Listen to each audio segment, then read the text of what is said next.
Right. Well, I will see if we can control it. I'm gonna stand. So. Oh, Mr. Schmidt. I am Wasn't expecting you. Haley. Yeah. Sorry. No, you're fine. My former boss. Okay. Great.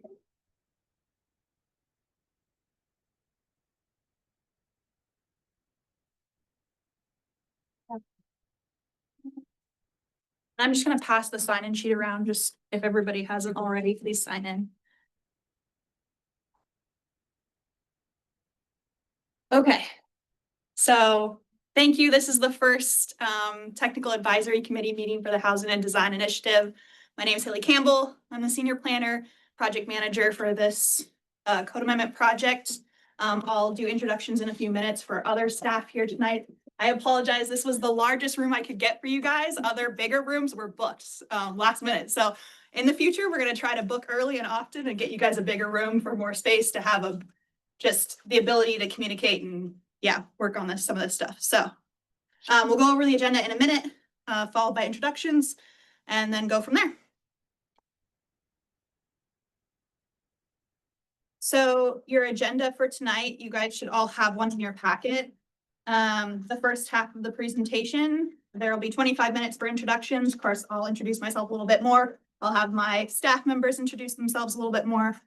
There'll be 10 minutes for the project overview, 10 minutes for the bylaws. That needs to be approved by all of you lovely TAC members.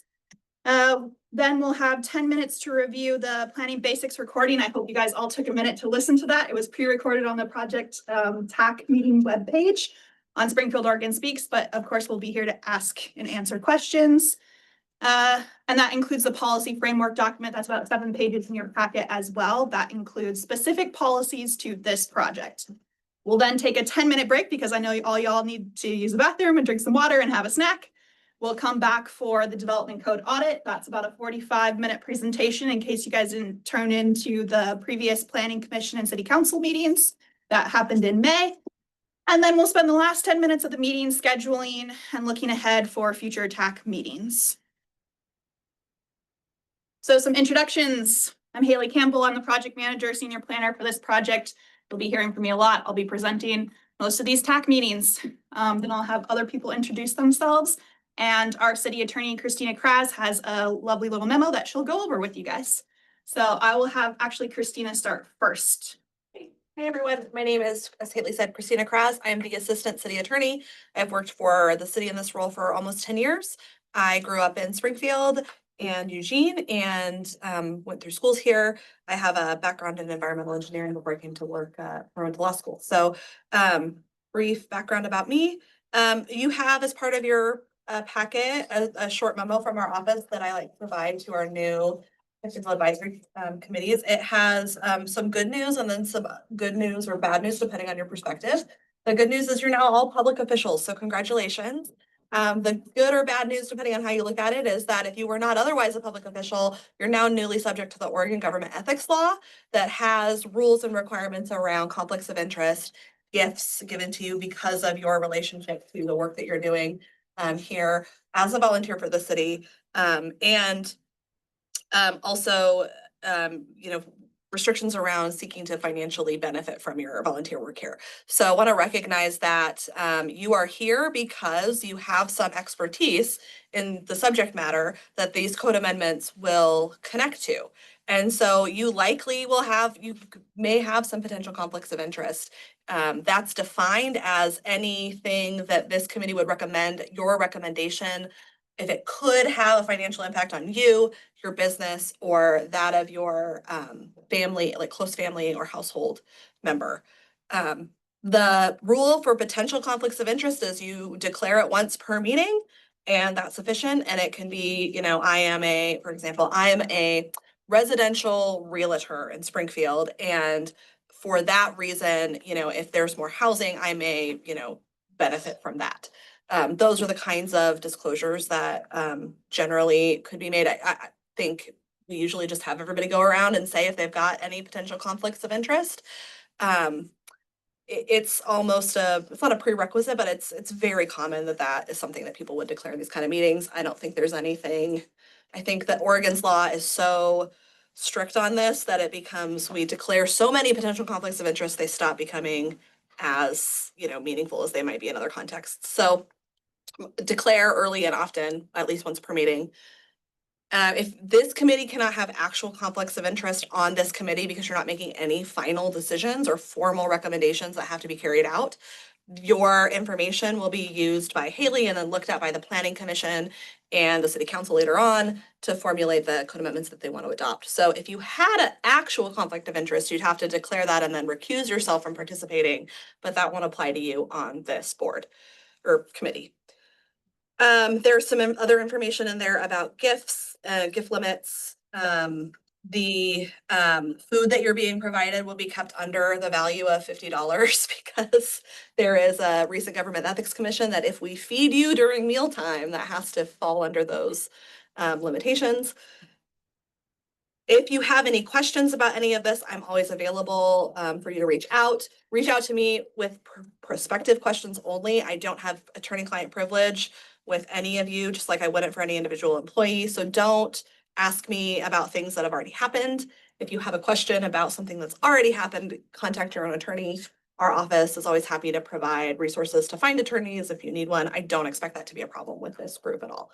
So I just want to thank you for using your time in this capacity, and I'm always here and available as a resource if you have questions. Thank you, Christina. Andy? Good evening, my name is Sandy Belson. I'm the comprehensive planning manager for the city. I've been here about 9 years, so it's been a long time compared to my stints elsewhere, which have been around Lane County and overseas. But I'm excited to have you all join and work to improving some opportunities for Springfield. Thanks, Monica. Hi, everybody. I'll echo the thank you. I'm blown away by this group. My name is Monica Sather and just really appreciate you all being here. I am, as seen on the screen here, project support, and I'll primarily be focused on community engagement. I was key in the recruitment process. So I'm just, again, really impressed seeing all of you here and want to thank you for your time. I've been on the long range or comprehensive planning team for just over 6 years here, but I'd say going on 20 years, have contributed to making Springfield a better place in various ways. So private sector to other agencies and volunteer. Happy to be here. And Sarah? Hi, I'm Sarah Weaver and I am the admin for comprehensive planning and I also run the tech. So if anybody has any questions or need to reach out to somebody, I basically know who to reach out to.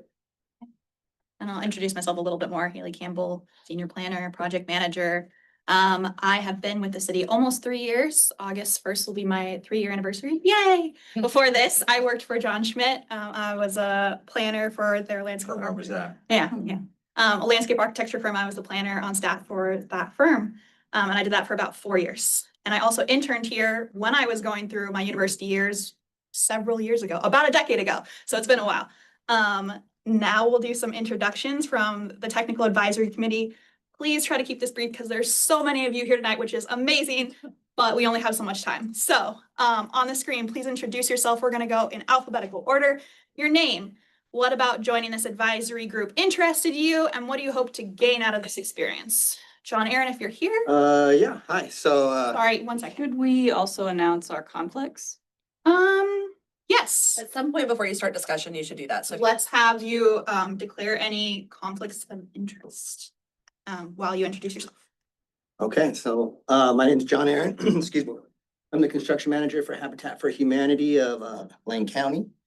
I guess the reason I'm here is just to, besides being a local builder, I'm also a local resident. So I just want to be a part of the future developing of the city. As far as any potential conflicts, I don't really see any, as we work tightly with the city and that we're a nonprofit organization, but I'll definitely make them known as they come about. Anna Backus, please. I'm Anna Backus. I'm a civil engineer with KPFF, a local consulting firm. I've been living and working in Eugene as a civil engineer for 18 years. And I was interested in this because because code impacts me, Springfield's code impacts me day to day. And then I'm also interested in improving the community and getting more housing here. There is a possibility that this results in construction that I'm hired to do the design for. Stephen or Basil Campbell. Yep, I go by Basil. Hello. I am going into my 4th year with the University of Oregon with the Environmental Studies program. So all of this is pretty relevant to me, and the main reason I'm so interested in joining this group, it's a real world application of all of the skills and knowledge that I'm learning. And because of that, I really hope to be able to take it further into government, whether it's local or federal. Charles Clark. Hi, my name is Charles. What interested me, I thought this would be fun and I like solving problems. What do I hope to get out of this experience? I hope to have fun and solve some problems. Amanda Donofrio. Hopefully I pronounced that. Not here. Okay. Mike Dotson. Hi, I'm Mike. I work for Neil Kelly Company. I'm the production manager for the construction here in Eugene. We have offices in Portland, Seattle Bend, and here. I've been involved in construction about 35 years now. Everything from commercial to residential to care facilities to designer homes. I also currently serve as president of the Western Oregon Builders Association, covering Lane County and up now till to Salem and over to the coast. My main goal is to, create a pipeline of information between what happens here and, my constituency back there. I think for too long, and I bring this upon ourselves, builders sometimes get kind of a stubborn stance. And I've tried to let them understand that we have to come together and kind of understand each other if we're going to be able to do anything. So that would be my only conflict. So that's it. Rob Evans. Hi, I'm Rob Evans. I am with Converted Kitchen. I am a interior remodeler, general contractor. Why I joined is because I personally believe that our housing issues are responsible for our homeless issues. And so what ties into what I hope to get out of here is ways that I can help to make a change in that. Phil Farrington. Okay, hi, my name's Phil. I work as the Planning and Real Estate Development Director for CDC Management Corp. That's a real estate business that owns property built and unbuilt here in Eugene and Springfield. Because some of the property is, prospective for development, I'll declare a potential conflict of interest. And I also work as or serve as the board chair for Cornerstone Community Housing. So part of the reason why I joined this group is because of interest in developing housing, both for the nonprofit sector and for the market rate housing sector. And what I hope to get out of this experience is, I guess, just a continuation of stuff. I served previously on an advisory committee in earlier iterations of code amendments, and I hope this whole experience kind of fosters greater production of housing that's so needed, as Rob said. Ridley. Jenna. I am an architect here in downtown Springfield. My house is a block away. I do a lot of work on Main Street of historic adaptive reuse, including housing. I also do single family housing, so I definitely have some potential conflicts of interest. I guess, and I'm also on historic commission, so I have some relevant knowledge there as well. I'm interested in, similar to Phil, like making sure that hoping to give input on, any code updates with experience that we do have. And also just making sure, trying to foster housing anywhere we can, basically. Pat Grimo. That's me. Good evening, everybody. I'm Pat. I've spent most of a career in residential construction at the plans end of things. And when this opportunity came up, I felt like that knowledge had something to contribute and could help out. We more look at building codes than land use codes, but we still have to follow those, and I'm very interested in making them easier to follow, more successful for all the goals that we're gonna talk about. Nicole Matthews is not here. Holly Nuovo. Hi, everyone. I'm Holly. I'm an architectural designer in Eugene. That will be a potential conflict of interest as our work here, the recommendations we make may result in economic benefit for my firm, or jobs gotten by my firm, if this results in new housing being built.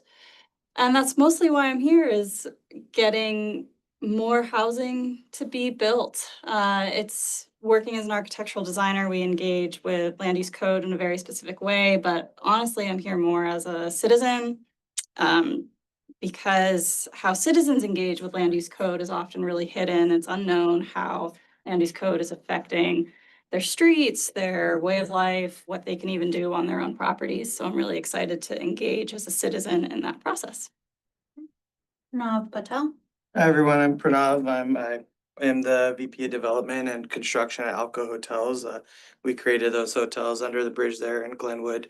A bit on the young side, but I've been in the commercial development since that started. And what kind of interested me is kind of learn more about the housing issues in Springfield. Me and my family are deeply invested in Eugene and Springfield's growth. So anything I can learn and help provide some insight on that's kind of the goal I would get from being part of this committee, is provide some help to the community.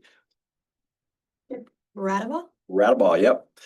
Chip Radabaugh, I spent 18 years managing Rainbow Valley Design and Construction in some way or another. At the first of the year, I took a leap of faith and jumped into commercial real estate at Evans, Elder Brown and Subert. So I'm doing that now, which potentially could be a conflict of interest because I would like to see more things happen in Springfield. And so hopefully this puts us in that direction. I'm interested in seeing how the sausage gets made, kind of jump in, roll your sleeves up and see how this happens. But I am definitely, I grew up in Eugene, spent time in Springfield, lived on D Street for a while. I think our housing crisis is our number one thing we should be focusing on. And I think it affects every aspect of our community. And so I think the work we're doing here is really good to help smooth the way for people who want to do good infill development to get it done. John Schmidt, I'm a landscape architect and I'm president of a landscape architecture and planning firm in Eugene and the Whitaker. Went to U of O, worked here for years, moved to Virginia, became a partner in a firm. I did a lot of housing back east, but decided to move back. And what really hit me when I came back was working in a state that has urban growth boundaries, because a lot of parts of the United States really don't. So now we're stuck with, as consultants in the community, doing infill in really small areas. So I guess my conflict is, I don't know if it's a conflict, but working as a consultant, I see pieces of land use and code that we're always like, if we mold this and change this, maybe just not my benefit, but to the community, there'll be an easier path to build construction understanding. So I have, I guess, a conflict in that regard, but I really enjoy the land use side of things, the code and understanding it and trying to mold it and fit into a site. I have a lot of projects where sometimes the neighbors are not happy with us at all. They appeal to us. They get upset, they talk to council. And I understand their concerns. We're in a tight community with urban growth boundaries and we're just filling it in. So anything I can add to my experiences to help the city and other consultants here that I work with to say, if we go this way or this way, maybe there's a better path, or maybe there's a better understanding, or maybe there's a clearer way to get to it on a permit level, to construction level. I want to offer all my experience and then also learn things here too, what people are dealing with. So I'm glad to be part of the group. Darian Wheeler. Hi, I'm Darian. I just graduated from Lane. I got my associate's degree in drafting. And so I kind of did this as kind of a summer project, something to kind of get my feet wet and all of it.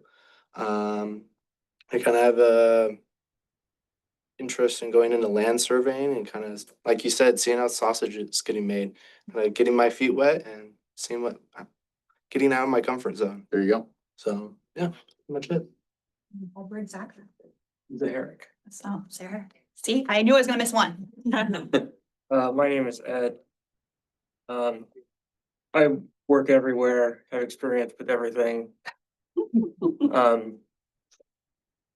I had a job drafting and I had to memorize a bunch of building codes. And in my job as a pizza delivery man, go everywhere around the city and see so many violations. So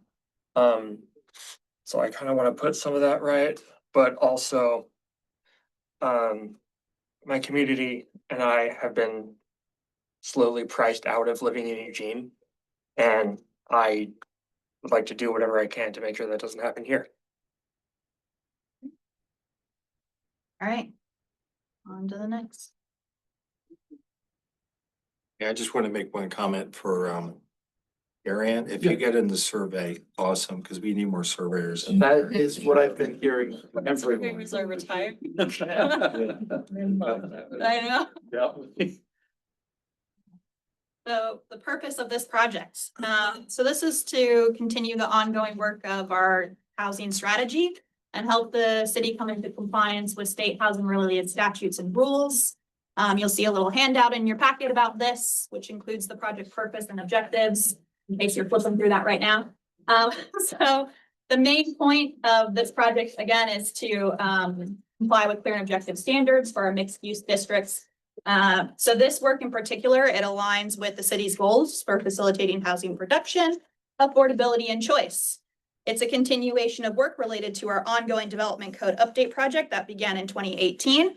I sort of replaced the previous planner who was doing this work. If you guys know Mark Rust, he is now the current planning manager.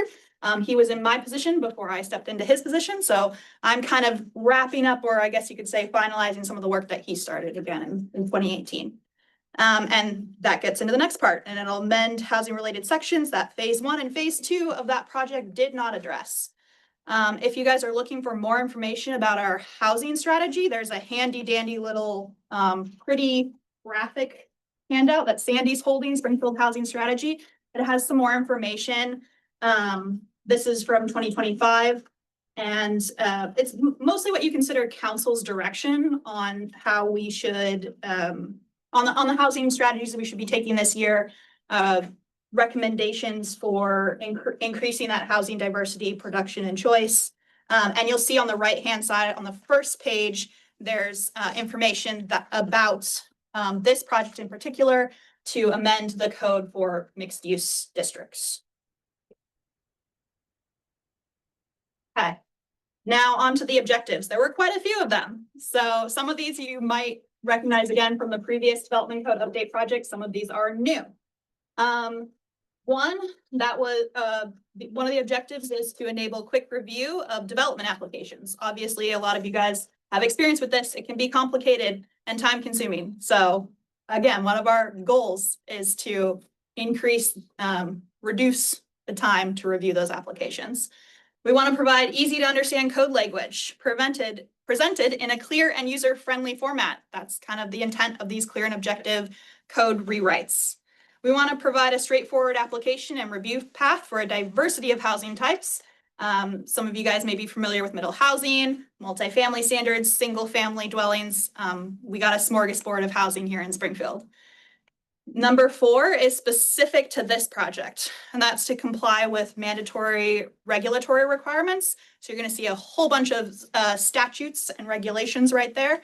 ORS 227 is for permitting and review related to city planning and zoning.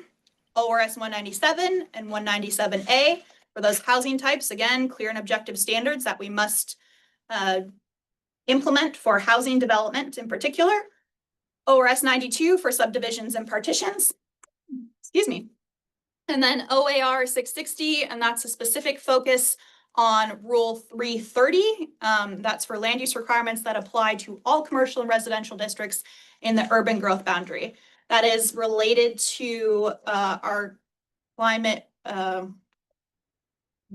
walkable design standards, climate friendly areas, things like that. And then the last one Number 5, implement and amend where necessary the city's adopted policies to comply with regulatory requirements. All of these objectives and the purpose were included in our engagement strategy. You can find this on the project web page on Springfield Oregon Speaks if you're looking for it. Just for more information in case you guys want to review that document. Okay, so again, from that community engagement plan in particular, there were some key messages. And they were basically the purpose and goals of this project. And that throughout the project, the city is committed to sharing information and gathering valuable input from our community members and stakeholders. That's you. Also, other people, when we table events, go out into the public, ask for feedback on surveys or fact pages, things like that. We strive to produce accessible project materials. I hope you guys took a second to look through the webpage. Obviously, this meeting is recorded and you guys will be able to listen to it. The public will be able to listen to it later. So that's another great thing about technology. You may hear about other housing projects as part of this project. If you guys have not been following the climate friendly areas, that is a similar project to this, but different. So we may mention that in some of the project materials. So stay tuned on how that's related. The city does allow and will continue to allow diverse housing types. As I mentioned, there's a lot of them. And this one is, this project in particular is focused on those mixed use areas. The development code updates intend to add to the list of what is possible for development projects. Obviously, we talked about how there can be some barriers to housing production in our mixed use areas. That's the intent of this project, is to look at those barriers and see what we can do to amend those barriers. The city will update the code and relevant neighborhood refinement plans. Some things we are required to do and some things are recommendations. We'll go into this when we, the second part of tonight's meeting, that's a review of the code audit. And that will be kind of our strategic recommendations. Those are the things we are not necessarily required to do, but they're the things that we can do to reduce barriers to housing. And then the last part, the code is very technical. You're going to hear this a lot. It can be very confusing. There can be multiple interpretations. That's why we're working on the clear and objective standards, is to make it so that if multiple people review that code, it doesn't take multiple people reviewing it and having a different perspective on how to interpret it. So any questions about the project or key messages, feel free to raise your hand. I'm here to help answer them. I know that was fast. So we'll go through a lot of the land use code sections and then any of the recommendations here will go to Mark, to you and to Mark and. Yeah, I mean, a lot of my team, Sandy reviews it, Christina, our city attorney reviews it, Mark reviews it, Cascadia Partners, our consultants, project team also reviews it. So there's a lot of people behind the counter reviewing it, and then it'll obviously all go to you guys. You'll take a crack at what's in that and feel free to ask me questions and, you know, give me feedback. I'm always available for that. Yeah. That is Cascadia Partners, a consultant firm that's helping you amend the code. Yes. They are. Okay. Any other questions? Again, these key messages are from our community engagement plan that is up on our website. So they've already been approved by our planning commission. That happened in March. That also included kind of a project timeline, which I'll go into kind of later at the end of the project.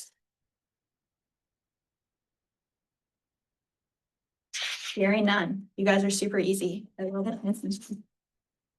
Okay, now we're kind of getting down into the nitty gritty. These are the things where I'm actually going to need some approval and some, I guess you could say, votes from the TAC. So tonight in your packet, you'll see some bylaws. It's a 4-page document. This does need to be approved by the technical advisory committee, and any potential edits need to come to me. Of course, these bylaws need to be approved by our planning commission. So first you guys approve them and then I take them back to the planning commission, acting as our committee for citizen involvement, who eventually like puts that official stamp on it and says it's official. This is kind of like the rules and guidelines, protocols that the technical advisory committee agrees to abide by while you are giving me recommendations. So what is the role of the TAC? It's to establish a forum to identify, discuss, and resolve technical issues and concerns. You may provide me data and information as requested. I know all of you guys have some great experience with development or perspectives. I want to hear them. We want to include them. We want to give them to our planning commission and city council. So again, all of the information, as Christina mentioned, is public record. You give it to me. It's anybody can then request those documents later if need be. Review and provide feedback on the draft work products in a timely manner. Again, eventually I'm going to get you guys some drafts of documents. I will want your review and feedback. And then the input from the TAC to the project team will reflect your expertise and perspectives, and it should be consistent with the project purpose and objectives of this project. So we went over that again, but it's there for you guys to take if you want to. So what does it mean to be a member of this TAC? It's comprised of community members, all of you who are appointed by our planning commission, acting as the committee for citizen involvement. Again, while some of you reflect particular interests and are specific individuals, we hope that you guys are aiming for the best solutions for the community as a whole. So think about any constituents that you might have, so how this project and your input will benefit them. Regarding communication, again, we encourage you to reach out to me if you have any questions. Phil has already reached out to me with questions, and I love it. That's why your Springfield housing strategy is in your packet tonight, because he recommended it when he was reading through the project materials. Again, all this information in your communication with me is public record. And we're gonna follow a specific schedule. My goal is once a month, 2 hours, but we will ask all of your input for when those days and times are at the end of this meeting. So stay tuned, don't go away. And then you should also expect summaries of all the project materials, at least 1 week, and the meeting minutes 1 week before the next meeting. So it'll be available again. If you guys have any questions, reach out to me. Anything that doesn't look correct, I'm here to help answer them. The next thing is the project protocols. There are quite a few of them. Again, please look through your packet. I'm gonna halt talking for a few minutes, and I'm just gonna let you guys read through those protocols on the screen and in your packet. They are things that basically the TAC agrees to as members. So that's, agree to be prepared and participate in the TAC meetings. You agree to the conduct that's in that document. You agree to committee input to me, the project manager, and my project team. And then you agree to that all of the external communications and how that will be handled. So I'm going to give like a couple minutes of silence. Everybody feel free to look at that. And then we'll touch base in a few minutes.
Everybody had enough time.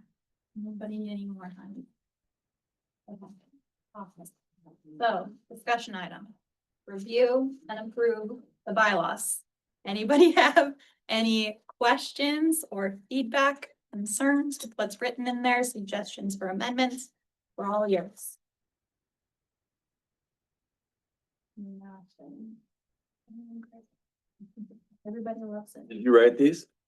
Monica assisted me. I wish I could take all the credit.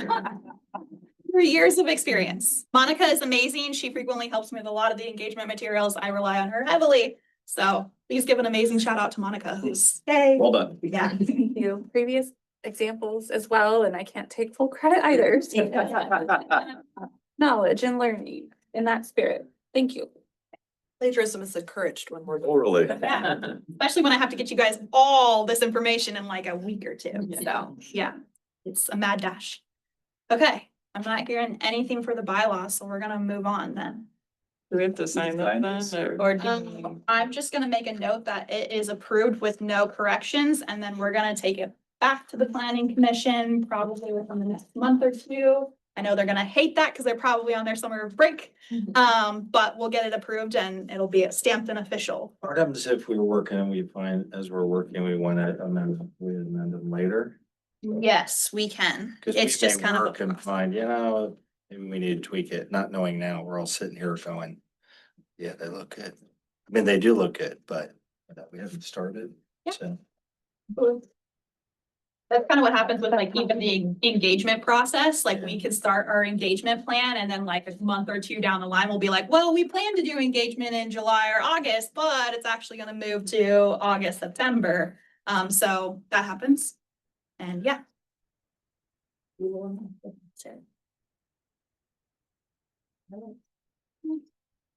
Awesome. So the policy framework. I, again, hope you guys took a minute to listen to that presentation. It was pre-recorded by me. But I, again, cannot take credit for who designed it. That would be Monica. Amazing. So Monica put it all together for me. I just recorded it and got it up for you guys. So I'm just kind of gonna give like a breakdown of what was in that presentation. And then again, we'll be here for any questions or takeaways that you took from that presentation. So, in the presentation, we discussed Oregon statewide planning goals and associated regulations. Think of that like statutes and administrative rules, OAR, ORSs. You're going to see that. You probably saw it earlier with the number. And basically how that impacts development. Those are the statutory requirements that we have to abide by. I'm going to talk about that later when we get to the code and plan audit review, the second half of this presentation after we take a break. But mostly, to kind of summarize it, a big part of that is the urban growth boundary, and that's kind of saying that all development has to happen inside this imaginary line that's around our major metro areas or cities. You also learned in that presentation about our Springfield Comprehensive Plan, and before that it was the Eugene Springfield Metropolitan Area General Plan, or Metro Plan. That's a mouthful. And that was before 2007. That meant that Springfield, Eugene, and Lane County all shared an urban growth boundary. And then In 2007, we had the divorce that was enacted via ORS 197.304, and Springfield essentially had to establish their own urban growth boundary and a Springfield-specific comprehensive plan. If you're looking at the diagram, it's the one directly in the middle. So what are some of the things in the Springfield Comprehensive Plan? It addresses local conditions and priorities, organizing them into chapters or elements by each statewide planning goal. The plan has two fundamental parts. There's the map and text that ultimately describes the map. The map depicts land use designations, often referred to as plan designations. And this would include designations such as residential, employment, resource lands, and they appear as different colors on a map. The next part, the text component of the Springfield Comprehensive Plan correlates with the plan map with policy statements and goals. While these plans are based on existing conditions, their focus is to speak to how we use our land, where those uses should be located, and activities related to achieving desired outcomes for the future. It's basically a forward-thinking document. They're guided by goals and policies that reflect the community's vision, respond to current needs and conditions, and provide guidance for implementing and amending the plan. The next part is our neighborhood refinement plans. There are 7 of them. And as part of my project, we will be looking at a few of them. So stay tuned. In particular about those neighborhood refinement plans, you have Gateway, Glenwood, Hugh Street, East Kelly Butte, Downtown, Mid Springfield, and East Main. The neighborhood refinement plans address specific needs identified by residents and businesses of a specific area. They seek to make sure each neighborhood is celebrated for its unique qualities. This all must be done so within the framework of the Springfield Comprehensive Plan. So you might see some of these plans mentioned, you might not. They often list priorities such as park improvements, more development of a certain type to keep certain areas preserved and avoid redevelopment. Think of a historic district. Or better traffic circulation in the area. Some plans discuss design. So you could see the Springfield Downtown and Glenwood refinement plans. Those in particular have some design standards, and their focus could be on streetscape design, parking, street trees, pedestrian and bicycle circulation, lighting, and how different types of uses could work well together in a small area. And now on to the development code. That's the last thing on that diagram. So how does that impact the comprehensive plan? It's the primary implementation tool for the comprehensive plan. It's used in conjunction with a zoning map. So different from the plan designation, similar, but different. And specific elements of the development code. So you're going to see land use districts. These are typically designated consistently with this comprehensive plan, sometimes not, but most of the time, yes. Again, with more detail and nuance that you would see in a zoning map versus a comp plan map. Then you'll see uses, which describe what land uses may occur in each land use district and whether they are permitted outright and can go straight to construction review or are subject to approval criteria and a land use planning application. So the mixed use districts, usually there's some sort of split between commercial and residential. That's telling you what the use is allowed there. Sometimes there's even more specific uses. In commercial, it could be like you could have a barber shop, but not a major office use. Maybe if you split the square footage requirement or something to that effect. And then the development standards, so that goes into the, what size, design criteria, things like that.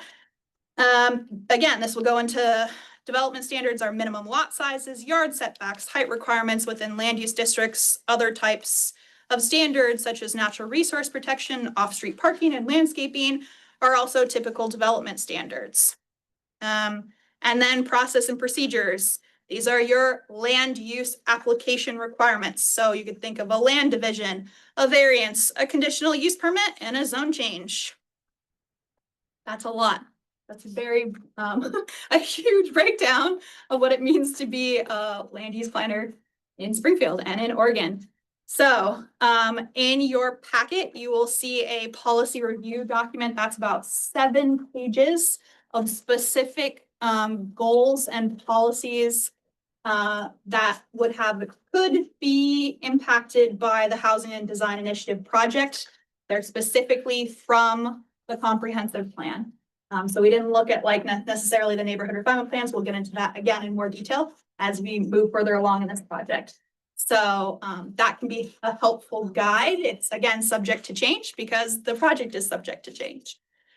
So any questions or takeaways from what I just mentioned? What was in the presentation? What was in the memo? If anybody needs like a few minutes to look through the stuff, just let me know. I had one question about the neighborhoods when I was looking at your presentation. Yeah. I thought I knew all the Springfield neighborhoods. But I swear there was a big gap in a neighborhood area that's kind of northeast of downtown. What is that neighborhood? Maybe Mohawk? Oh, Mohawk, okay. Yeah. Not every part of Springfield is part of a neighborhood refinement plan. Really? So some of them don't They're have. the not like right- political subdivisions. They're specific area plans and not every area has. So one. like the Kelly Butte has a neighborhood plan, but some of those areas don't. Correct. Okay. And Mohawk is an example of an area that is colloquially referred to as a neighborhood, but does not have an adopted neighborhood plan. Yeah, because looking visually at the map out in front of me, it seemed like it was a big chunk of the city northeast of downtown that was west of a neighborhood and east of I-5, I think, or east of Kelly Butte. So it's interesting. I didn't realize that. Good question. Yeah. Some of our final plans just haven't been updated in a while. So you're gonna see some standards in there and you might be like, wow, that's kind of very different from what's in our development code. And our development code usually is kind of the binding thing. Those and Christina can give some more information about that. I know she probably wants to, about how the refinement plans apply in relation to the development code. If anybody has any questions about that, Pat. You mentioned 2007, the UGB was established for Springfield. Has it been updated since? Yes, yeah. We're not involved in anything like that in here. No, we are not. Good. That's usually when we're looking at like inventory needs, so we might go into that a little bit in this project about, we have our commercial, industrial, buildable lands inventory, then we have a residential housing needs analysis. Again, you have your commercial, industrial, and you have your residential, and that is kind of our 20-year projections for how we're gonna meet those needs within our urban growth boundary. And that is good until 2030, so not a part of this project. But when you guys split from the Metro Plan in 7, you just created your own comp plan, but your UGB was the same as before, or did it change? So we expanded it in Oh, okay. 2016 to meet our commercial and industrial lands needs. Those were Okay. mostly in like specific undeveloped areas. So you might be thinking like, if you look at the map over there, kind of on the wall, I apologize, part of it is covered up. But like Gateway, sort of along the river up there is one of the major areas that we expanded our urban growth boundary to meet large employment site needs. And then we had some other areas and further south in Springfield to meet other commercial and industrial needs. Again, we updated our urban growth boundary just for commercial and industrial lands, not for residential lands, because we found that we could meet that need inside of our urban growth boundary at the time. That was 2011 that official decision was made, right? For the urban growth boundary? Yeah, adopting the urban growth boundary and the residential land needs and housing. You're nodding. Okay. Yeah. I think that was 2011. That was the last time the city looked at the residential inventory. Residential, yeah. There's an outline of those steps in the beginning of our comprehensive plan, if you're interested in the timeline and parts of the plan. And some of But that. you have your own comp plan and you're not part of the Metro Plan anymore. You guys need your own. Some parts are still part of the metro plan, so it can get tricky. Really? We're not like, divorces take a long time when you have kids. So, we still have shared custody of some of those children, but I think like the key elements are all Springfield specific now. The residential element has Springfield specific policies and then says that more general ones in the metro plan, if they don't conflict with Springfield specific plans, the general ones still apply. But for economic development, there's nothing in the metro plan that applies for urbanization, which is the policies around annexing in to the city limits. Metro plan does not apply. It's primarily the natural resources and natural hazards pieces of the metro plan that still apply to Springfield that we haven't done our own elements of that yet. Yeah, anything else? Great questions. Yes. So I was curious how we're gonna be continuing the work of the neighborhood refinement plans. I'm thinking that most of Springfield falls under these, and considering it was already community led and community oriented, how are we gonna be taking that into consideration when we're looking at that in code? Yeah, so that's a great question. Again, I think maybe I might have Christina talk a little bit about how the refinement plans work in relation to the development code. Christina, do you want to talk about that? And then I'll give a little bit more. Yeah, so the refinement plans, there are refinement plans that were adopted as the most recently, where there was like a significant overhaul, was 2014, which is, still kind of old, Yeah. but there are some that haven't been touched since the early 90s. And so, there's a little bit of, I think, is the community that provided input into those refinement plans still I think there's that public engagement question, which is what I think Haley and Monica will try to help answer through this project.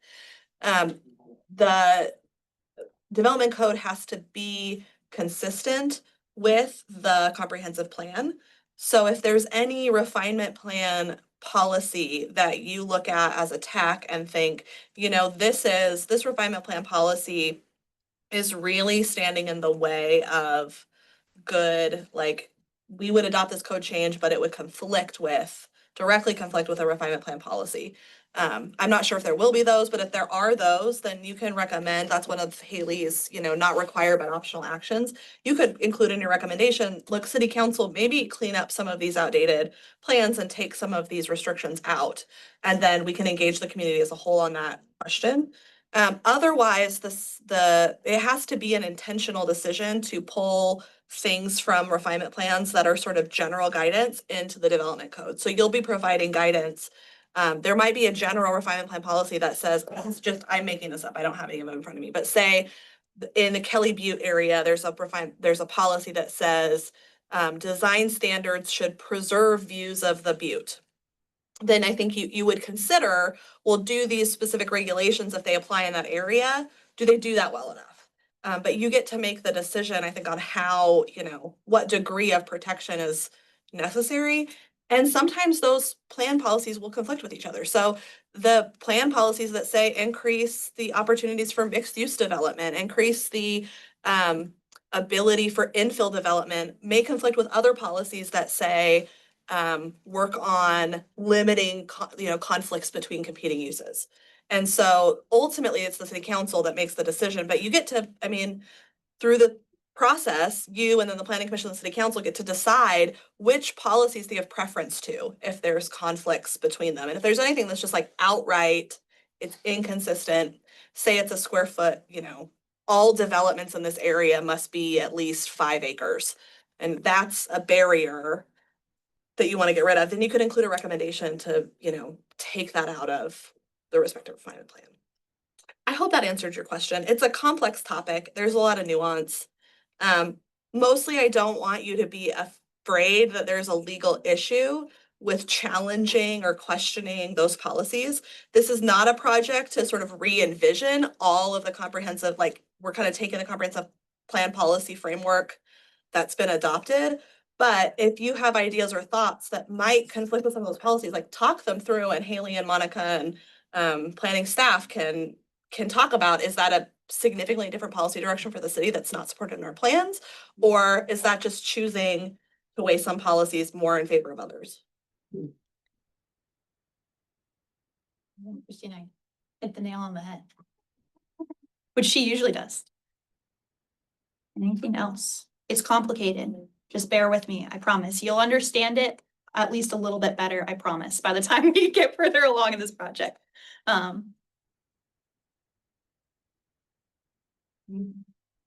good of the order. One of my favorite planners on staff says anything else for the good of the order. I love that at the end of a meeting. Because something always pops up in somebody's brain right at the last second. I had this question. Just piggybacking on something else you said. All right. we're gonna take a 10-minute break because it's hot in here and I know you guys wanna stretch, drink some water. So. feel free to- Yes, you do. Thanks. So yeah, 6:40. We'll be back.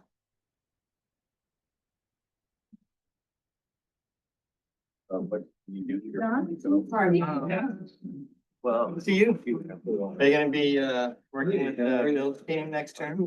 Yeah, so.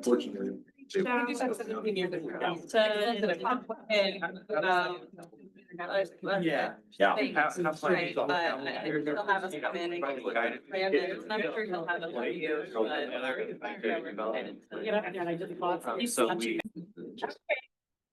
Together, obviously. We're live. You're the way to talk. There we go.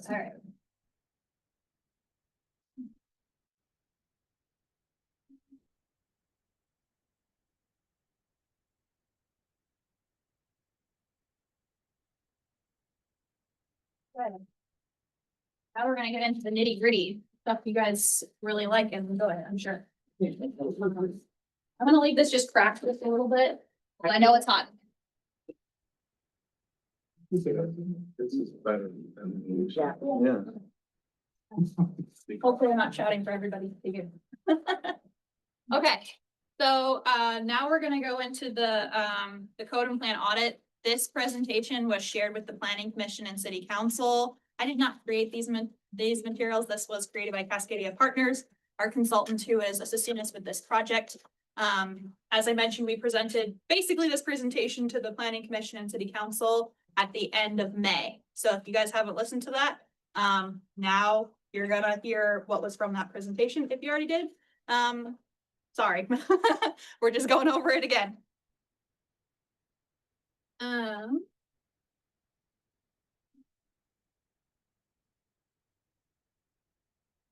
This is one of the items in our packet. Yeah. It's not working. So. Do I just hit the next thing?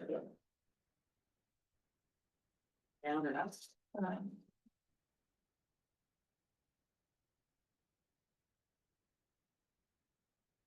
Sorry, technical difficulties. Don't you love these? Well, point right, maybe somebody's.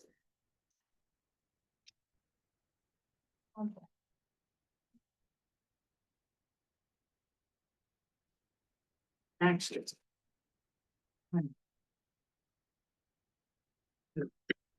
We can, doors open.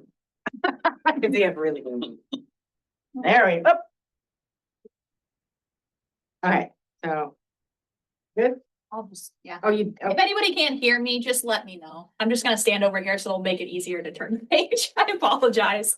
Okay, so, for this presentation, okay,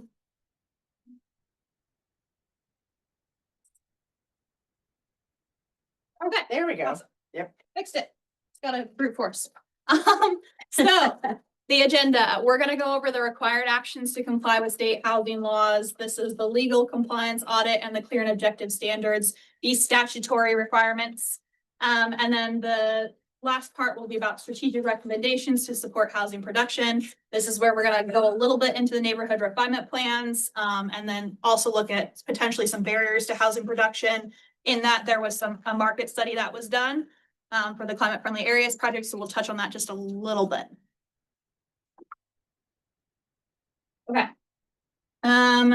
For some background about this. So again, the goal of this project is to bring the development code and the neighborhood refinement plans into compliance with the housing related statutes and rules and to streamline regulations. Again, we're trying to boost housing production, affordability, and choice. We are legally required, that's the little arrow on the screen, to comply with state law under the statutory compliance review. But we have some flexibility when it comes to the strategic recommendations. That's the middle one. And that's usually, again, we're focused on the neighborhood refinement plans and removing barriers to housing. The next part is the community engagement for this project. So again, that includes y'all. As part of this technical advisory committee, we also have an ad hoc governance committee That includes 2 planning commissioners and 2 city council members who will advise me likely over the summer about some of the feedback that they receive from you all and any feedback that I get from the community at tabling events or any Q&A, things like that that we do.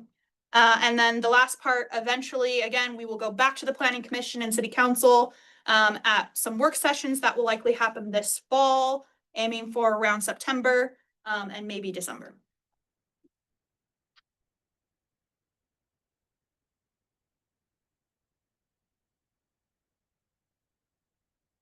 Sorry. Okay, so how does this relate to the climate friendly areas?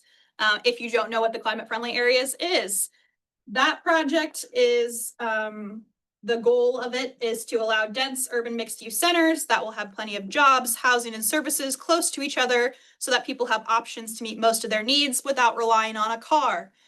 In particular, those areas will have high quality pedestrian, bicycle and transit infrastructure to provide connections to key destinations within Springfield and the region. On this screen, you are seeing those climate friendly areas. That includes the Glenwood Riverfront, downtown, and Mohawk. And this project in particular, so we're going to be looking at the areas outside of those climate friendly areas. That could include Gateway, Main Street. We have a couple of mixed use designated areas that we'll be looking at, and then some other mixed use areas that are just, again, outside of these climate friendly areas. Okay, now we're going to look at the legal compliance portion of this presentation. So there were a number of state statutes that essentially say that the city's code must contain these things or can't contain these things. Cascadia Partners, our consultant again for this project, they did an assessment of how Springfield's code aligns with those requirements. For the most part, the majority of the code is in compliance with these state statutes and regulations. The table on the screen is a summary of these requirements and the findings. In this case, these are all the requirements that the code is in compliance for, everything in green. I know it's very small, but you have a packet there. So if you need closer, take a look at it. They also found a few statutes that the city is not required to put into the development code, but Cascadia still flagged them in case we might want to include them at a later date. Bill. Can I go back to the prior slide and just ask a question? So insofar as these 3 CFA areas have been identified, this project won't exclusively consider, changes in whatever code or anything else outside of these areas, but inside as well, or It's tricky. or will they? Yeah. I mean, So I'm definitely coordinating with Chelsea Hartman. She's a senior planner and project manager for the climate friendly areas. She is doing what she can to comply with the climate friendly area requirements. There are some policy directions that were not addressed as part of the climate friendly areas and that we hope to address with you all. So it's kind of tricky. Again, her project is focused on compliance with climate friendly areas. My project is focused on kind of everything else. We're the cleanup crew, so to speak. So anything that is a policy direction that was not addressed as part of that, any barriers to housing production policy stuff, we will try to address as part of my project. So we shouldn't really kind of limit ourselves from consideration of things that may occur or barriers that may exist that relate to future development in any one of these 3 areas, even though the city is, you've got another project that's specifically looking at code for Glenwood. And then these other areas, are obviously important for potential housing production and so on, right? Christina, it sounds like you want to. I think what I would say is based on where the climate friendly areas project is going right now, it's less likely that this group's input would be relevant to Glenwood's code because the proposal is to mesh climate friendly areas into that code, those code standards. And so I just think there's less opportunity there. And it has its own unique, Glenwood's its own thing. It's got its own unique zones and district standards that don't apply anywhere else. Everywhere else is currently kind of a mishmash of multiple, like there's a base zone and an overlay zone. And so climate friendly areas is looking at how can they kind of use an overlay for the Mohawk and the downtown area to kind of meet climate friendly area requirements there, which means that base zones are left in place and those base zones apply in and out of the climate friendly areas. So this project is looking definitely at those base zone standards. So I would say general all-purpose zones that can apply in and out of climate friendly areas. That's kind of where the projects are at right now. That could change. And I think there's definitely information sharing between Chelsea and Haley. So if in the future the climate friendly areas project says, wait, never mind, we're just gonna have a base zone that's climate friendly areas, I'm sure Haley will share that feedback with Chelsea to, to be used on that project. So don't constrain yourself. Okay. And the climate friendly areas was something that was handed down from on high, right? Yeah, got it. I understand this to say exactly that this project is not designed to do anything within those areas.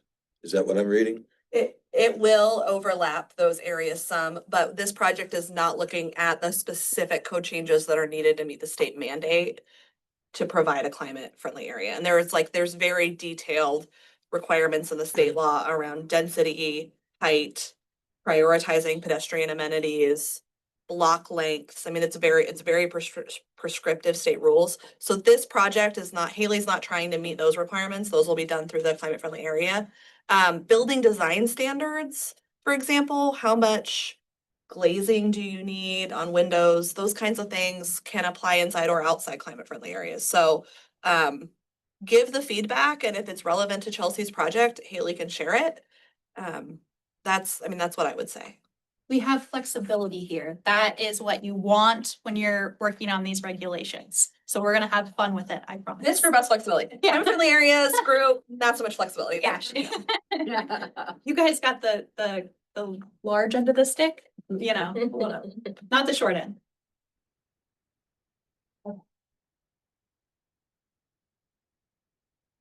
Okay, the next part, a few areas of the code partially complies with state requirements. What this means, the development code likely needs some minor amendments to come into compliance with the statutory requirements. To achieve full compliance, this city could consider updating the code to, and in particular, those bullets on the screen, allow all residential homes or group homes in districts where single dwelling units are allowed, clarify where residential care facilities are allowed in mixed use districts. Then there's some more information about manufactured home parks. So again, permit manufactured home parks in districts where they meet the minimum density and standards. Allow prefabricated dwellings in those manufactured home parks, and then ensure that there is no minimum lot size greater than 1 acre for manufactured home parks. Again, there's some information on the screen, the arrow that's pointing to clear and objective review, and we will get into that later in this presentation.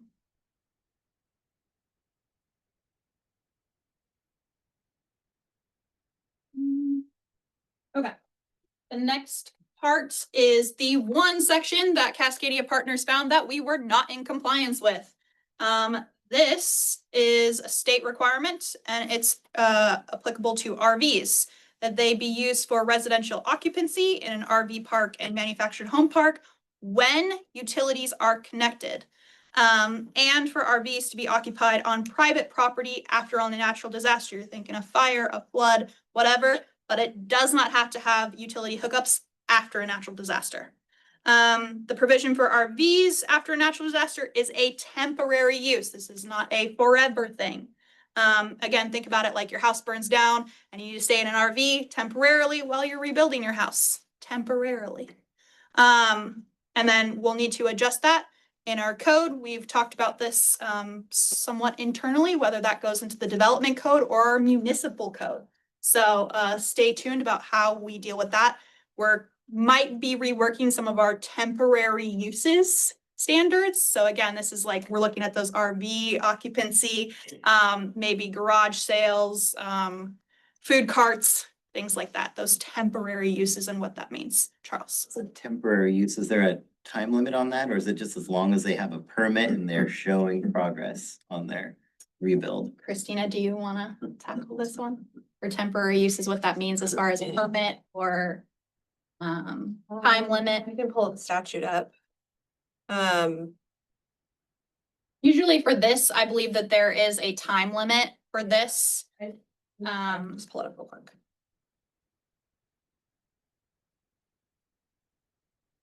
Cause I've seen a lot of them where not necessarily in Springfield, but where someone will say, oh, it's a temporary use as long as you have a permit, but then that permit gets extended Yeah. another 90 days, another 90 days and. 5 years from the date the dwelling first became uninhabitable. Yeah. So the city can be longer than that, but that's the minimum requirement under the law, and it has to become uninhabitable due to damage from a natural disaster specifically, so, And to be clear, city planning laws can be more liberal than state, but not more conservative. yeah, than they can be state. more liberal than the state, I think, on this issue. We can't, there are other places where we can't be more liberal than the state around, protected resources. Right.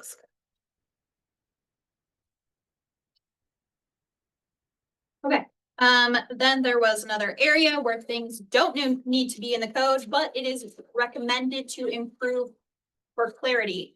Cascadia Partners recommended including a provision for applicants to opt in to newly adopted development standards if the code changes after an application has been submitted.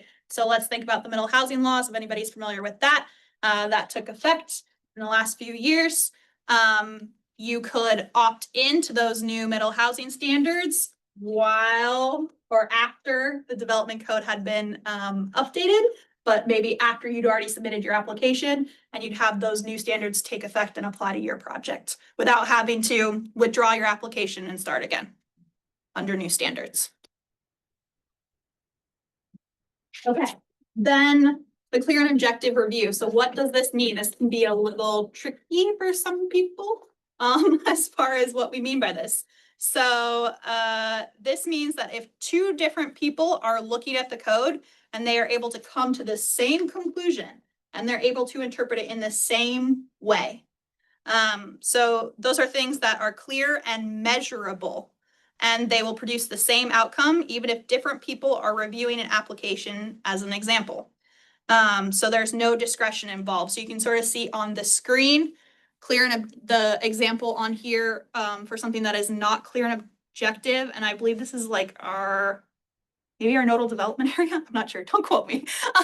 But they're saying the example is that massing shall break up uninteresting box-like forms into smaller varied masses and avoid single monolithic forms that are not relieved by variations in massing. So how could you make this clear and objective? Because what do they mean by break up uninteresting box-like forms into smaller forms? For example, they said buildings shall incorporate at least 2 of the following massing techniques for any facade that is longer than 50 feet. And then there would probably be some examples of what they mean by massing techniques. Windows, variations in the facade, things like that. So the state requires that there is a clear and objective pathway. And Cascadia Partners audit found some sections that are not clear and objective. Again, you can see the example on the screen. This could be some of our design standards, our development standards, our overlay district standards, land use application approval criteria, et cetera, et cetera. We'll go into it, I promise. Yep. Okay, so particular, this is chapter 3 of our development code. We tried to be a little vague on here because this is public information, so but you guys will get all this as we go further on in the project. So we've done, what Cascadia found is we've done a lot of work to comply with our clear and objective standards. I'm not the first planner to do this. Obviously, Mark Rust, who I stepped into his position before me, did a lot of updates to the development code, especially for clear and objective standards, middle housing update when that happened, and some of our employment lands. However, there are some provisions that he just didn't get to, and that means we have to get to it. Yay, so much fun. There are several provisions in the mixed use districts that rely on discretionary language and will need to be amended to offer a clear and objective path. Again, there were some other land use districts or overlay districts, in this particular instance, overlay standards that they also found were potentially not clear and objective. This includes some of our Willamette Greenway standards, our floodplain, and our hillside, which contains some vague language. Again, for those overlay districts in particular, Cascadia recommended that we do some additional studies or policy, or look into our policy guidance before we replace or modify those regulations. Some of those we may try to get to as part of this project. Other ones will just have to happen at another time. There'll probably be another technical advisory committee who will advise another planner, who is not me, on how to amend those sections of code. There's only so much we can get to in this project in about 6 months.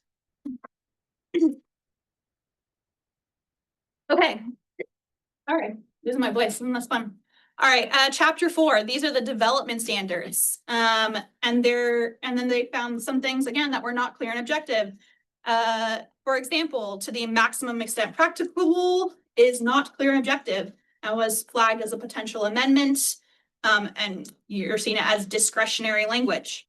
Other examples include terms like adequate, minimum necessary, or safe and efficient without measurable thresholds. What does it mean to be adequate or minimum necessary or safe and efficient?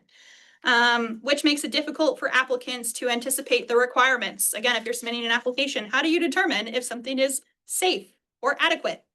And then for staff to interpret those standards without asking our lovely city attorney to give us an interpretation.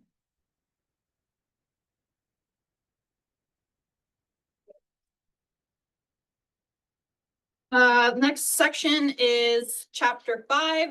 This is the development review process and our applications. So these would be things like our partitions, land divisions, site plan review, yada, yada, yada. We found that some were unclear submittal requirements for development applications. Again, we use phrases like where applicable or as needed or may include. And what does that mean? Makes it difficult for applicants to determine what must be submitted. Again, the intent is to provide certainty to applicants in the clear and objective path, or discretionary, but you know, what particular are we asking of the applicants to submit when they submit an application? Other examples of objective metrics for physical features that were too vague without defined thresholds or criteria are significant clusters of trees or transportation issues.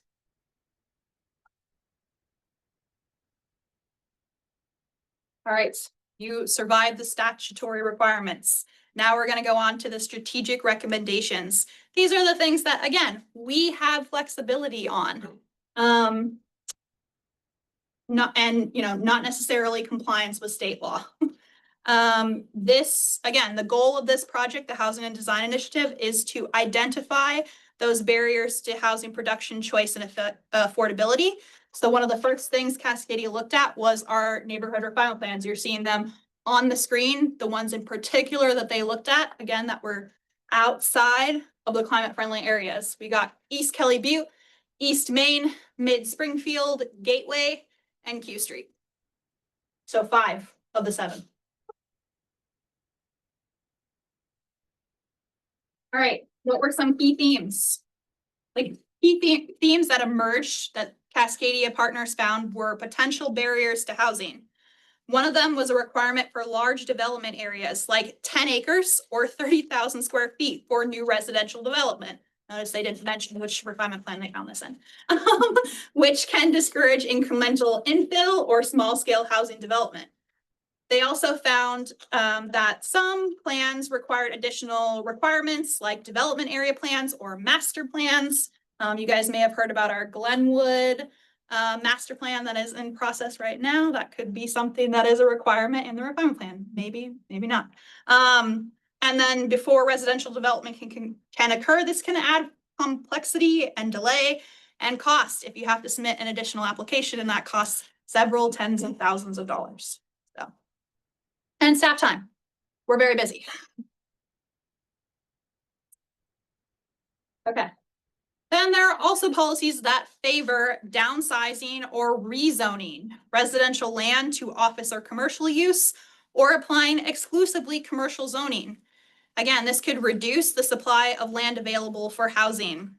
They also found some potentially unclear or restrictive language that can encourage setbacks or buffers beyond what is required in the code. So you could see something like when a commercial district abuts a residential district, you must have an additional setback based off of the height of the abutting residential development. So if you have a 30-foot tall residential development on a neighboring property, then maybe your setback has to be 50 feet from a commercial to a residential. That could be in our existing development code. While the neighborhood refinement plans are not enforceable as development standards unless they are codified, which we only have one refinement plan that is our Glenwood refinement plan.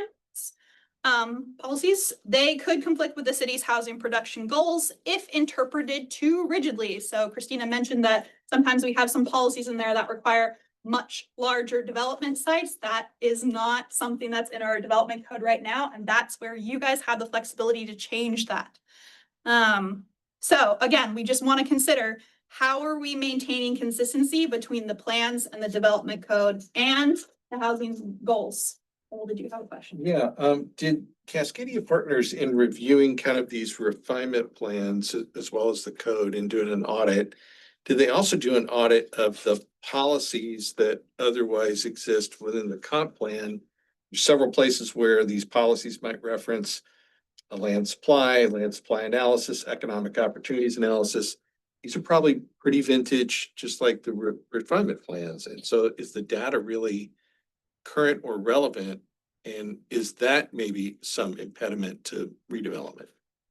Yeah, that is something that not necessarily was looked at as part of my project, but was looked at as part of Chelsea's Climate Friendly Areas project, because she was doing more updates to the comp plan than I was. But again, we're really coordinating on this project. So if there is anything that we find in the comp plan that conflicts with the refinement plans and conflicts with the development code, we're gonna flag it, we're gonna look at it, I promise. Any other questions? No? All right. Now, again, a little bit more flexibility. Cascadia Partners looked widely at our commercial and mixed use districts to determine how restricted they are for allowing a variety of housing types while keeping pace with market demand. So on the screen, you can see 5 different options that Cascadia presented to us. This is based off of a market study, again, that was done for the climate friendly area, so pre my project, but they looked at these same kind of housing types as part of that project. You'll see a corridor mixed use, a Main Street mixed use, so think of those like our Main Street, our downtown, Glenwood plans. You're seeing a mixed use, usually ground floor commercial, residential above, or fully, residential, some flexibility. Modern apartments, think of it like a bigger apartment complex. I'm not sure if we necessarily have one in Springfield, but these are hopes for the future, I guess you could say, of a large apartment complex. And then you have, again, a Main Street neighborhood or compact neighborhood. These could maybe be considered like a middle housing, or again, the 3-story, sometimes affordable housing projects. We have one off of like Q Street area right now for an affordable housing project that was about 3 stories and about 40 units. So you might see that in some of these neighborhoods. We have a little bit more flexibility for income qualified housing projects. It was another one of my projects last year. So if you have any questions about affordable housing, let me know. I know a lot about it. Okay. And then they looked at the various commercial and mixed uses to determine what development standards were generally supportive of this type of housing development. So on the screen, you can kind of see the yellow areas. Those are mostly supportive of housing or these housing types. And then the red being not supportive. You could think of these like barriers to housing development. And again, you kind of got to think about like, what is the intent or purpose of development in some of these districts? So like neighborhood commercial, usually you might see it like a coffee shop or a convenience store randomly in a residential neighborhood. We probably wouldn't necessarily consider that to be a prime candidate for housing because it's some other commercial use. It's to serve that neighborhood in particular. But you have some flexibility in your other commercial districts. Again, if you're building income qualified housing, you can usually build it in a commercial district as long as you meet the affordability parameters. So allowing, again, a little bit more flexibility into our code. Right now, most of the time where we allow housing, like a mix of housing, or if we allow housing in a commercial district, it's because it's either a mixed use district or it's designated as mixed use in a refinement plan or comprehensive plan. So remember, I mentioned earlier some of those refinement plans like East Main and Mid Springfield. Those refinement plans allow a mix of housing in commercial areas. That's why they're considered mixed use districts. Charles? So if you're saying that these are supportive or not supportive, is that saying that state law allows it, but our code doesn't allow it? No, these are just like flexibility for us. It's not a state requirement that we allow housing in commercial areas. It's just, we're looking at those maybe potential barriers to housing production in those areas. So like reconsider what we do allow in our code? Sure. Because I know that some things you can, like you're saying, middle housing, you can just build it in commercial, there's nothing we can do about it. So that's about income qualified housing that I was talking about, so not necessarily. So residential, we think of like middle housing is allowed in a residential district, right? But in a commercial district in particular, it's allowed if it's income qualified housing or it's a mixed use designation. So again, in mid Springfield and East Main, we have some properties that are zoned commercial, but on the neighborhood refinement plan, we say that they are designated as a mixed use area, which means even though it has a commercial use, it can also have housing in that area too. It might not have it right now, but that's just probably because maybe the developer didn't think they wanted housing right there, or they didn't even know that these standards existed. So getting a little bit clearer about how we allow it, where we allow it, what are the standards, that's gonna be part of this project. Again, some of those refinement plans where we're allowing mix of uses, we don't say how tall the building has to be. We don't say how many units the housing has to be. It's really kind of, they're old plans. They haven't been updated. It's a little bit more subjective. We want to be clear about what we mean with this. That makes sense.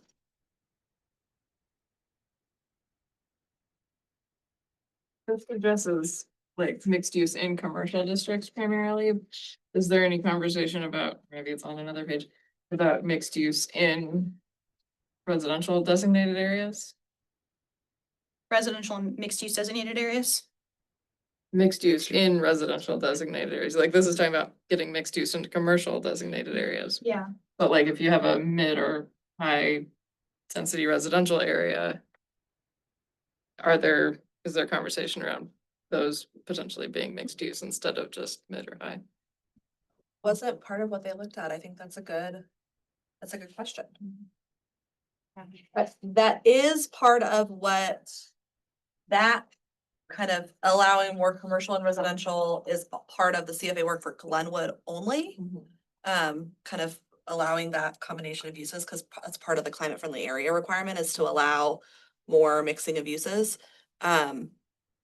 But that isn't. We've run into it on a project where like we have a high density or mid density residential, project, and like how nice would it be to have a little coffee shop in the corner to support the whole neighborhood? But you're not allowed to put it in there. We've not found a path. But the way that would work under the current code is that there's an allowance for certain neighborhood commercial zoning. I think you probably already know this, but for the benefit of the group, and so you have to, in theory, rezone a portion of the site. Right. I think that's something that you could, something you could take feedback on if that would Yeah. be, if that Do a variance? change would incentivize more housing, because it could be more profitable somehow. Like, I think you'd have to tie it to getting more housing and not to like getting more commercial.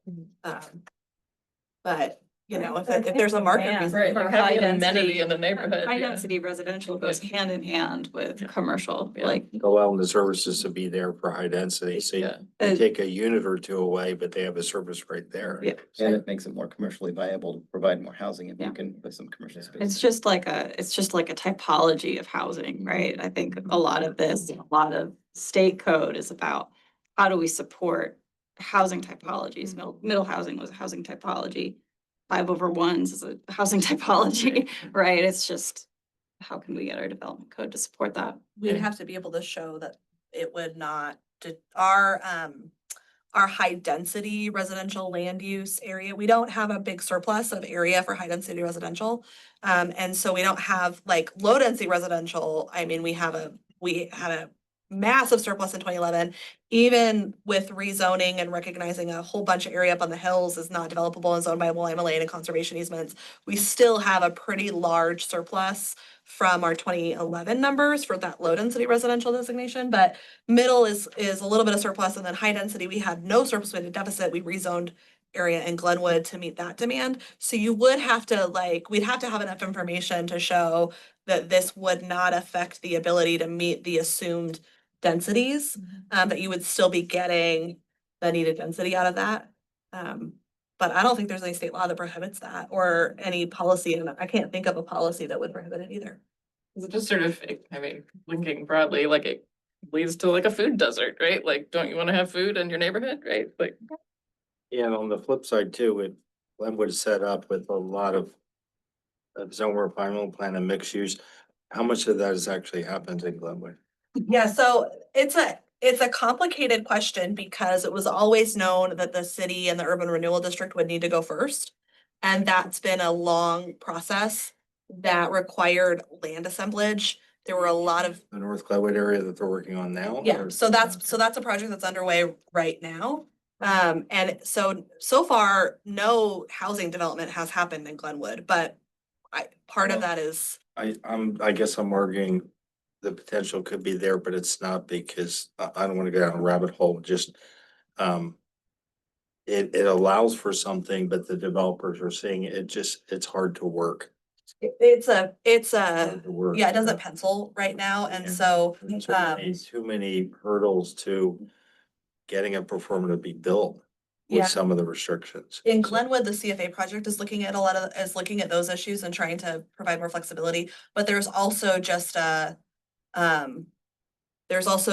an issue with not having comparable development, and especially not in Glenwood. So the urban renewal agency is trying to tackle that problem by providing kind of an upfront development, and then the hope is that other development will key off of that. But I think what the Climate Friendly Areas Project is looking at is making sure that as that happens, that we're trying to find the rules, but there also aren't, there's more flexibility in how we. Stability, yeah.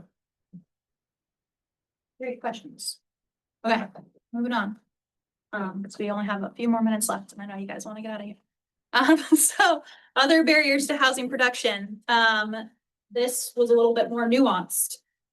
You'll see that there was a note about a prohibition on standalone residential. Many districts require commercial dominance. Again, that could be something like Glenwood or downtown, or restrict residential to upper stories. Some of our districts, again, have that requirement.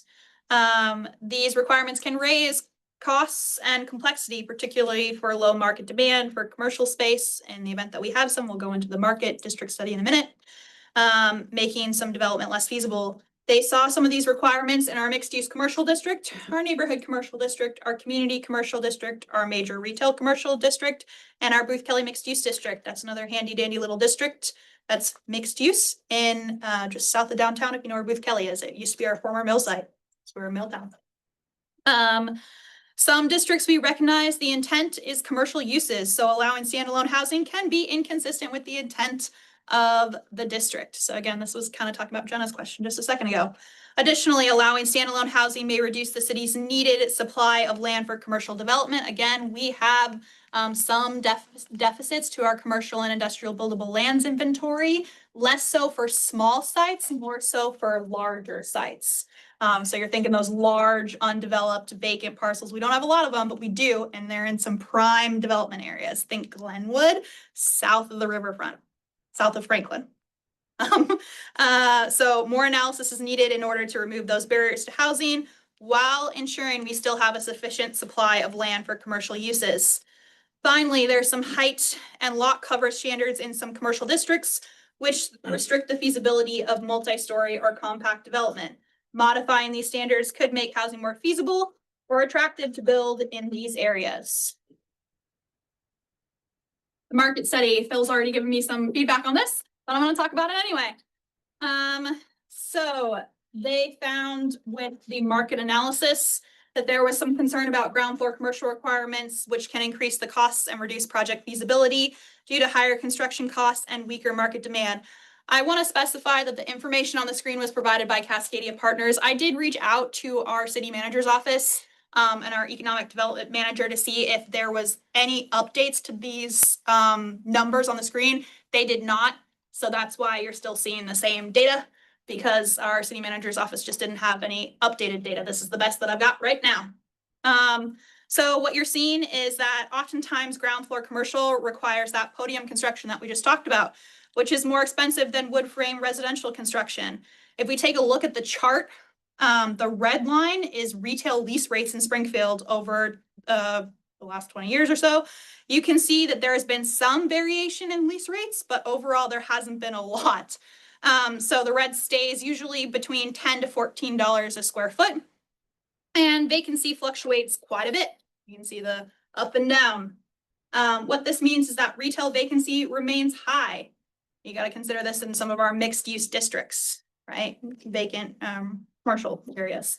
And this means that overly prescriptive may be unrealistic in terms of the market, and means that this is a potential barrier to housing development.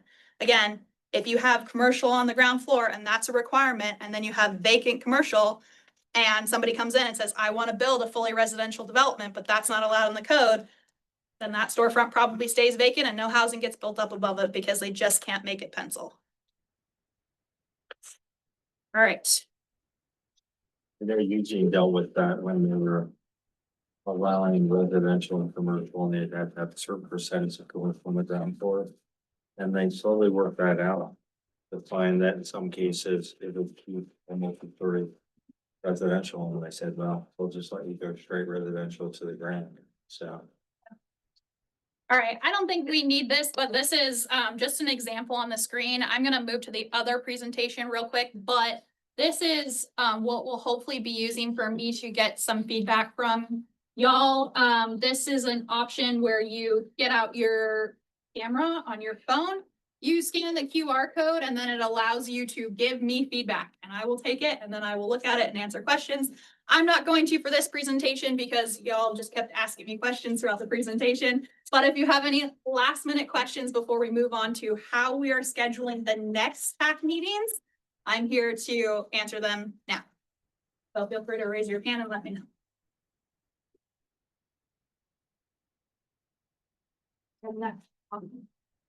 Let's switch real quick to the other presentation so we can schedule next meeting.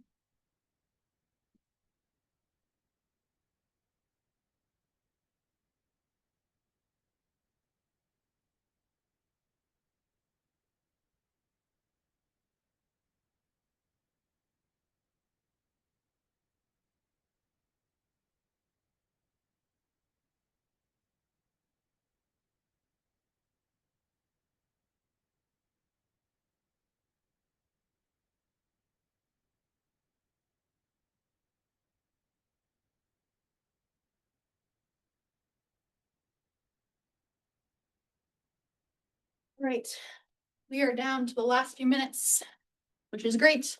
We're gonna look ahead to the schedule for the TAC for the rest of the project. So we're hoping to wrap this up by the end of this year, first part of next year, which means again, I'm gonna be scheduling these TAC meetings once a month. They should be 2 hours, probably at a meeting minimum, because we've got a lot of documents that we have to look through. So again, I'll be scheduling it for the next week in July. On the next couple screens, I'll be asking for your feedback for you guys to let me know what days and times work for y'all.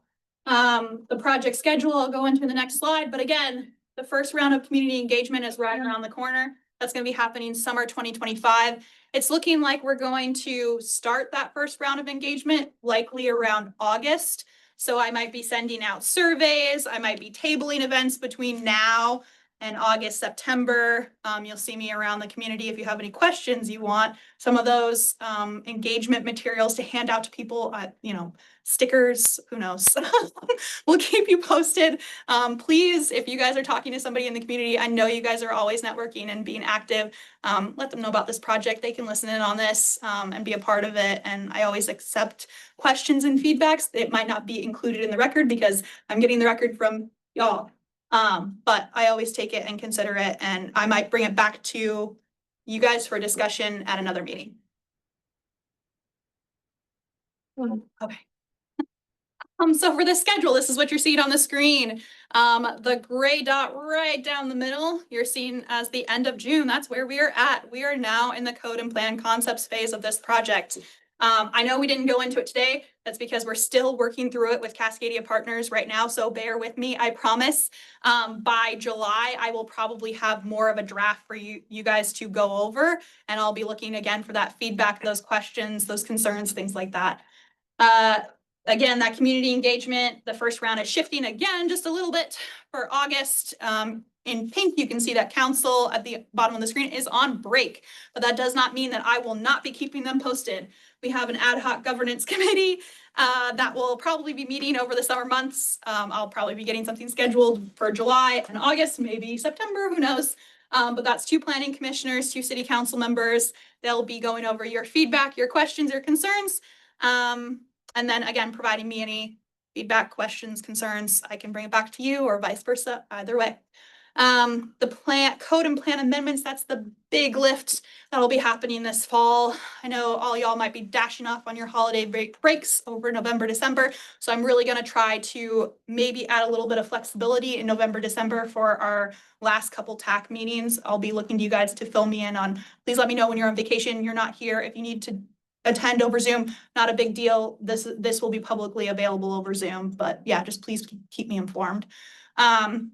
You'll see the last round of community engagement for October, November. I'm really gonna hold Cascadia Partners' feet to the fire and make sure that we hold that second round of engagement in October, November, because I know that nobody wants to be participating in this stuff over the holidays. And we hope to start the adoption process early next year. That does not mean that it will all be done by the end of this year, because there's always like little tweaks that happened at the end. But hopefully we'll be wrapping everything up and moving forward from there. So it is fast. Maybe you guys haven't been following my work. Like I said, I've been here about 3 years. I've taken 3 adoption processes forward so far. I had another one that kind of stalled out earlier this year. This is my 5th one. So usually if we can get all of this done in 6 months, that is very fast. And that's usually like me actually doing the adoption process, like taking it forward to planning commission, city council, receiving their feedback. Right now, we have a little bit more give. We've given you guys the opportunity to provide us feedback and questions and concerns now as part of this technical advisory committee, because we recognize that this is a tall ask, that the mixed use districts haven't been updated in. We adopted them in 2002, so it's been a while. If you do the math, 23 years. There's a lot that needs to be covered, and there were things that just weren't covered under Mark Rest Development Code Update Project. Started in 2018, especially those clear and objective standards. That's what we're doing with this project. So a lot we got to cover, and I'm here to help answer them. Really, is the Red Community Engagement, is that community partners having their sessions? What is that? No, so I think about it like I'll probably be sending out surveys, especially over, like I said, June, July, August. I'll be attending those tabling events. To the community at large Yeah, and all that? Yeah, Okay. community at large. Okay. So not necessarily stakeholder, which I consider this group to be. Right. Those are those ongoing meetings. And if you guys want a more detailed timeline, we can work on that for the next technical advisory committee, where I can slide in guaranteed probably timelines and dates where we will try to Are you having like a room open and having people come in, or is it more just you engaging the public at that time? I'll usually probably be going somewhere. So like I said, I'll be tabling at some sort of public event. We might, for climate friendly areas, I think they polled or talked to people outside of the bus stop, EMX, LTD, things like that. So it could be that some people who wanted to be on the TAC but couldn't just want to provide me some feedback. They want to go for coffee. They just want to pick my brain. They want to go for a walk. I am always up for that. Some people here in the room were like, I don't know if I can sit on this committee because I don't have 2 hours to give once a month, or if it's going to be every couple weeks, I just don't have time. But then they saw once a month, I can make that happen. But there were a lot of other people who I'm sure also want to be a part of this, also want to provide me feedback. This is a big project, so I'm always open for that. Okay, now I would love you all to open up your cameras if you have your phone. If not, just feel free to raise your hand and I'll take down your dates and times. We should be able to see it on the screen updating in live time. But just please pick your days of the weeks and times that work for you. Far. Oh, yeah, look at that. This was free software, so I didn't have to spend a dime to hopefully be able to ask you guys for your feedback and time. I figure that this is easier than trying to do a doodle poll, which I do appreciate all of you guys taking the time to fill out that poll. There was just a little bit more So weight. that doodle poll was just for the first meeting. That was for the first one. I'm hoping that you guys can provide me feedback tonight on the best days and times that work for you. And then we can hopefully work around those schedules. That's really cool.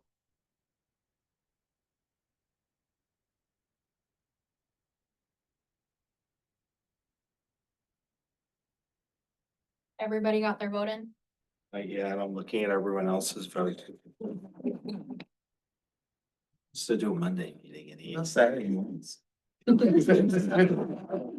avoided Fridays because I was like, nobody can do a Friday evening. I know it. You want to take my daughter to soccer then?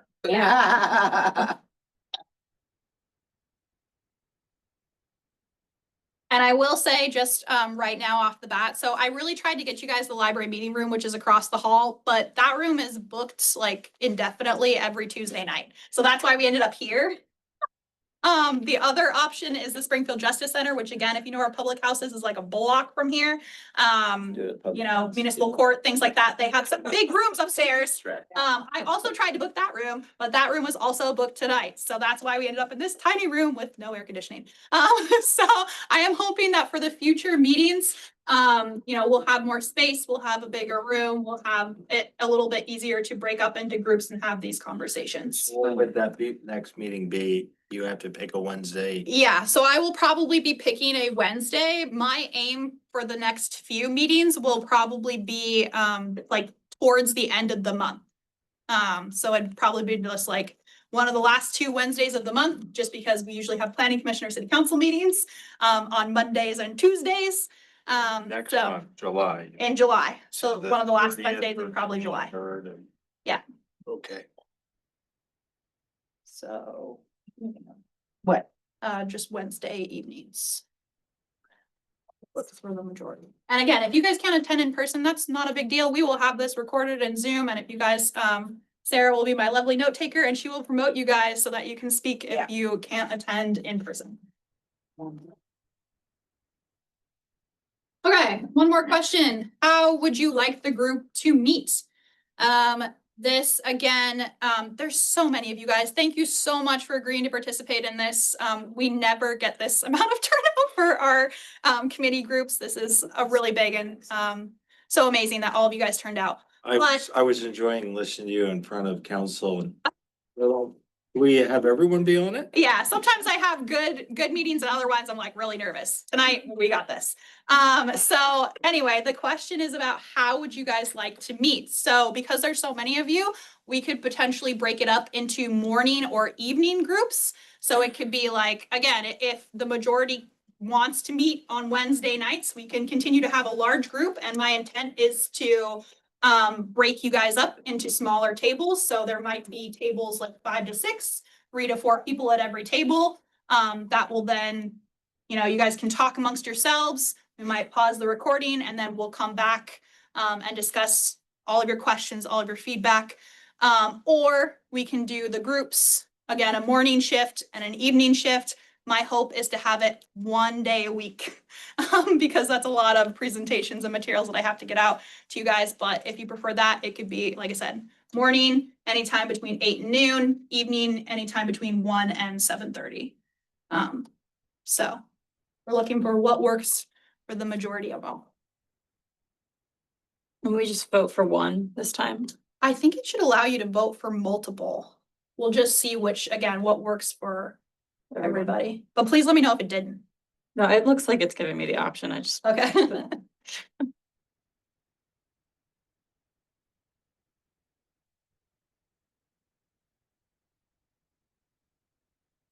Yeah, if you guys like the full table discussion too, I'm just gonna have to find a large room to make this work. And if Wednesday evenings work, I'll be booking that library meeting room as ASAP. But you know, if not, I think it's better we're all here so we can all hear everyone. You know, someone's, that's something you can share across. I agree. has everybody got in their votes? I promise we'll get you out of here in just a couple more minutes. We only did 10 minutes over. We're doing great. Only 5 more meetings. 2 hours each. Did everybody appreciate having the breaks? I know y'all appreciate being able to like talk to everybody and touch base and talk about projects, so hopefully that was great. I forget. Thanks. We did want you guys to try the snacks too, I guarantee. Sarah took the time today to go get them, so. It must have been short Yeah. with the gift requirement. That was What was the max of? 50 per person. Yeah. per person. Yeah. Yeah, but not every time. It's like, wow, how do you feed 17 people with $50? Maybe 2, but it's. Plain uncooked. All right, I'm seeing, There's actually other exceptions that apply to food at meetings, but it gets Yeah. complicated. all right, I'm seeing that the majority want to do the full table discussion and we'll aim for Wednesday nights again towards the end of the month in July. So stay tuned. I think. Just make sure that's it. I think so. Are you giving us homework? I am not giving you guys homework. You guys are out of here. Enjoy your evening. Thank you so much for participating. Something on the way out, please do. And I will see you all in July, hopefully.